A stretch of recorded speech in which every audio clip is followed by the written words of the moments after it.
Hello students, आपका एक बार फिर से स्वागत है मेरे चैनल में। मेरा नाम है मनीषा। तो स्टूडेंट्स, हम पढ़ रहे हैं वाक्य और उसके भेद। इससे पहले वाली वीडियो में हमने पढ़ा था वाक्य और वाक्यांश, विधेय और उद्देश्य। ठीक है, अगर इस वीडियो से पहले आप सबसे रिक्वेस्ट है कि मेरी पहले वाली वीडियो देखना ना भूलें। ठीक है, आप इस वीडियो में हम देखेंगे वाक्य के भेद। अब वाक्य के भेद दो प्रकार से दो प्रकार हैं वाक्य के भेद। पहला है अर्थ के आधार पर और दूसरा है रचना के आधार पर। ठीक है, अब देखते हैं कि अर्थ के आधार पर।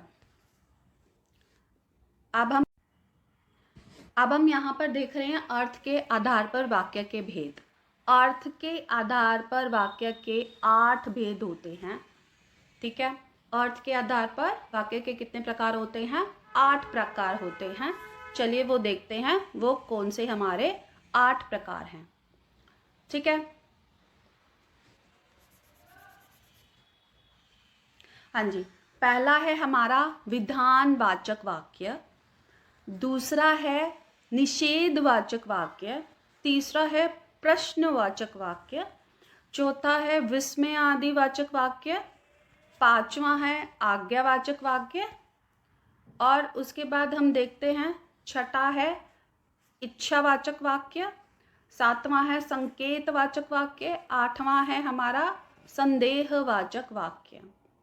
ठीक है, तो हमने कौन कौन से हमने अर्थ के आधार पर वाक्य के भेद पढ़े हैं? कितने भेद पढ़े हैं? 8। हम एक बार फिर से इसकी छोटे में पुनरावृत्ति कर लेते हैं। वाक्य के कितने भेद हैं? वाक्य के 2 भेद हैं, अर्थ के आधार पर वाक्य और रचना के आधार पर वाक्य। ठीक है, अब यहाँ पर हम देखेंगे कि उन 2 भेदों के भी भेद हैं। पहला हमने देखा था कि अर्थ के आधार पर। ठीक है, हमने पहला देखा था अर्थ के आधार पर। तो हम अभी अर्थ के आधार पर वाक्य के 8 भेद होते हैं, ये हमने पढ़ा है। पहला विधानवाचक, दूसरा निषेधवाचक, तीसरा प्रश्नवाचक, चौथा विस्मय आदिवाचक, पांचवा आज्ञावाचक, छठा इच्छावाचक, सातवां संकेतवाचक और आठवां संदेहवाचक। तो ये हमने पढ़े हैं अर्थ के आधार पर वाक्य, जो कि कितने हमारे 8 प्रकार के हैं। ठीक है, उसके बाद हम पढ़ते हैं रचना के आधार पर। ठीक है, ये तो हमारा हो गया अर्थ के आधार पर 8 हमने भेद, 8 हमने प्रकार पढ़े। अब है रचना के आधार पर। अब हम आगे देखते हैं कि रचना के आधार पर कितने हैं।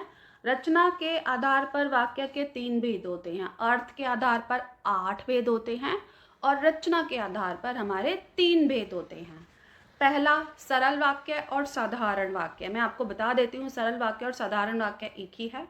तो अगर आपकी परीक्षा में पूछा जाए साधारण वाक्य मतलब सरल वाक्य, इन दोनों का मतलब आपका एक ही रहेगा। दूसरा है संयुक्त वाक्य, तीसरा है हमारा मिश्रित या फिर मिश्र वाक्य। मिश्रित या फिर मिश्र वाक्य। ठीक है, तो चाहे आपसे मिश्रित वाक्य पूछे या फिर मिश्र वाक्य पूछे, दोनों का मतलब एक ही है। ठीक है, तो हमने यहाँ पर पढ़ा कि वाक्य के 2 प्रकार होते हैं, अर्थ के आधार पर और रचना के आधार पर। अर्थ के आधार पर हमने पढ़ा कि 8 प्रकार के होते हैं वाक्य और रचना के आधार पर 3 प्रकार के वाक्य होते हैं। ठीक है, तो मुझे पूरी उम्मीद है आज की वीडियो आपको पसंद आई होगी, आपको समझ में आया होगा कि कितने भेद होते हैं रचना के आधार पर और अर्थ के आधार पर। इसके बारे में हम अपनी आगे आने वाली वीडियो में बहुत अच्छे से समझेंगे, इन भेदों के बारे में भी पढ़ेंगे। तो प्लीज़ मेरी चैनल पर बने रहिए और प्लीज़ मेरी वीडियो को लाइक कीजिए, शेयर कीजिए, सब्सक्राइब कीजिए। और अगर आपकी कोई डाउट है तो प्लीज़ मुझे कमेंट बॉक्स पर ज़रूर बताएं और प्लीज़ बेल आइकन को प्रेस करना ना भूलें, ताकि इससे आगे आने वाली वीडियो का नोटिफिकेशन आपके पास सबसे पहले पहुँचे। जी ठीक है, धन्यवाद। आपका दिन शुभ रहे।